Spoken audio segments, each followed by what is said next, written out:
تو مطلب اس کا یہ ہے کہ اگر کوئی شخص اس کی حرمت سے انکار کرتا ہے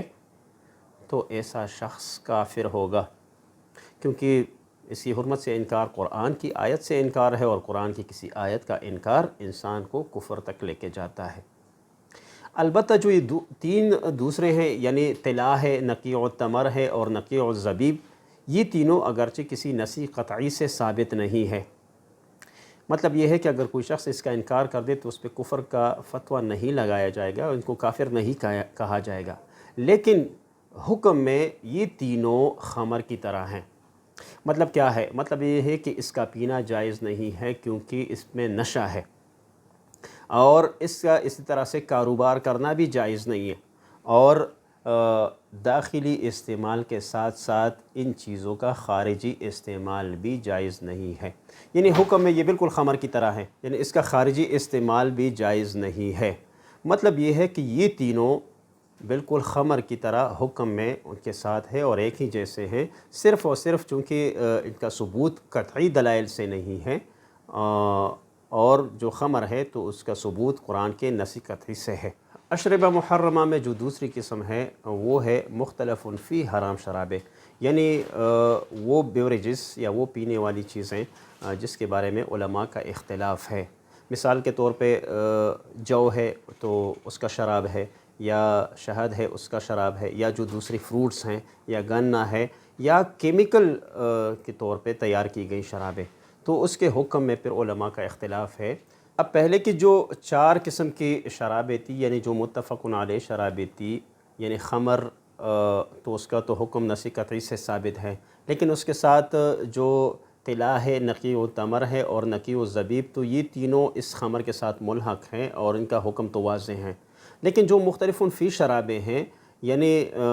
جو کا جو شراب ہے، یا فروٹس کا، یا گنے کا، یا کیمیائی طریقے پہ جو تیار کیا گیا ہو، تو اس کا حکم کسی نص سے ثابت نہیں ہے، بلکہ اس کا حکم قیاس سے ثابت ہے، اور قیاس سے اس طرح سے ثابت ہے کہ اس میں جو علت ہے نشہ کی، اس میں جو علت ہے وہ نشہ ہے، کیونکہ جو پہلے خمر ہے یا جو دوسری شرابیں ہیں تو وہاں پہ چونکہ اس کی ایک علت وہاں پہ پائی جاتی ہے کہ وہ نشہ ہے، اور اسی نشے کی وجہ سے انسان کے عقل پہ پردہ آ جاتا ہے اور بیہودہ باتیں کرنے لگتا ہے۔ لیکن اب ان جو دوسری جو شرابیں ہیں، یعنی فرض کریں فروٹ وغیرہ سے بنائی گئی یا کیمیکل سے، اگر اس میں بھی وہی علت پائی جائیں، یعنی یہاں پہ بھی اس میں اتنا نشہ ہو، اتنی مقدار ہو کہ جس کی وجہ سے انسان بیہودہ باتیں کرنے لگے اور اس کو اچھے اور برے کی تمیز نہ ہو، تو پھر اس پہ بھی وہی حکم لگے گا قیاس کی وجہ سے، یعنی حرمت والا حکم لگے گا۔ لیکن اگر اس میں اتنی مقدار نشہ کی نہیں ہے کہ ایک انسان اچھے اور برے میں تمیز کر سکتا ہو، اس پہ عقل پہ پردہ نہیں آیا ہو، تو اس پہ پھر حرمت والا حکم نہیں لگے گا۔ اب جو یہ مائع اور سیال جو مشروبات ہیں، یعنی خشک نشہ آور اشیاء نہ ہو بلکہ سیال ہو اور مائع ہو، تو اس کے حوالے سے علماء نے کچھ قواعد اور ضوابط بیان کیے ہیں، وہ میں آپ لوگوں کے ساتھ شیئر کرتا ہوں، کیونکہ اس کی پہچان سے، یعنی اس کے سمجھنے کی وجہ سے بہت ساری چیزوں پہ ہم یہ حکم لگا سکتے ہیں کہ ابھی یہ حرام ہے یا نہیں۔ تو اس میں سب سے پہلی جو چیز ہے، سب سے پہلا جو قاعدہ اور ضابطہ ہے وہ یہ ہے کہ جتنی بھی متفق علیہ شرابیں ہوں، یعنی خمر ہو، طلا ہو، نقیع التمر ہو اور نقیع الزبیب، تو ان سب کا داخلی استعمال جائز نہیں ہے۔ یہ پہلا ضابطہ ہے۔ دوسرا ضابطہ کہ یہ جتنی بھی متفق علیہ شرابیں ہیں یہ مطلقاً نجس ہے، اس میں نجاست ہے۔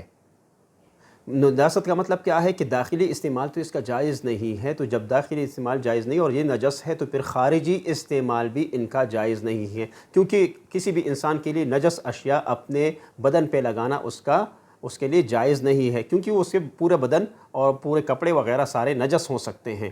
تو یہ چونکہ نجس ہے تو نجاست کی وجہ سے ان کا خارجی استعمال بھی جائز نہیں ہوگا۔ تیسرا جو ضابطہ ہے وہ یہ ہے کہ جتنی بھی متفق علیہ شرابیں ہیں، یعنی خمر ہے، طلا ہے، نقیع التمر ہے یا نقیع الزبیب ہے، تو ان سب کا خرید و فروخت اور ان کا کاروبار کرنا بھی جائز نہیں ہے۔ چونکہ جب یہ حرام ہے تو حرام چیزوں کا اسلام میں کاروبار منع ہے۔ چوتھا جو ضابطہ ہے وہ یہ ہے کہ فرض کرے اگر کوئی غیر مسلم ہے، نان مسلم ہے، فرض پاکستان میں وہ رہ رہا ہے اور وہ کاروبار کرنا چاہتا ہے شراب کا، یا کسی نان مسلم کنٹری میں کوئی مسلمان ہے اور وہ کسی کافر کے لیے شراب کا کاروبار کرنا چاہتا ہے، یعنی اس کے لیے اس کے باقاعدہ ٹرانسپورٹیشن کرتا ہے یا اس کی ایک جگہ سے دوسری جگہ پہ اس کو اس کی ٹرانسپورٹ کرتا ہو یا ایک جگہ سے دوسری جگہ لے کے جا رہا ہو، تو صاحبین یعنی امام ابو یوسف و امام محمد رحمۃ اللہ علیہ کے لیے کسی مسلمان کے لیے اس کی نقل و حمل بھی جائز نہیں ہے، یعنی چونکہ وہ حرام چیزیں ہیں تو مسلمان کسی حرام کاروبار میں ملوث نہیں ہو سکتا۔ پانچواں جو ضابطہ ہے تو وہ یہ ہے کہ نشہ آور اشیاء جو مطلقاً متفق علیہ جو شرابیں ہیں ان کے علاوہ جو دوسرے نشہ آور اشیاء ہیں، مائع اور جو لیکوڈ ہیں، تو ان کی اتنی مقدار جس سے نشہ ہوتا ہو تو وہ اس کا استعمال بھی داخلی اور خارجی استعمال بھی ان کا ناجائز ہے، اور ساتھ میں اگر کسی شخص نے ان مشروبات کو پیا تو اس میں باقاعدہ حد بھی لاگو ہوگا، اگرچہ یہ متفق علیہ شرابیں نہ ہوں، لیکن جب اس میں حرمت کا حکم لگا تو حرمت کے حکم کی وجہ سے پھر ایسے شخص پہ حد بھی جاری ہوگا۔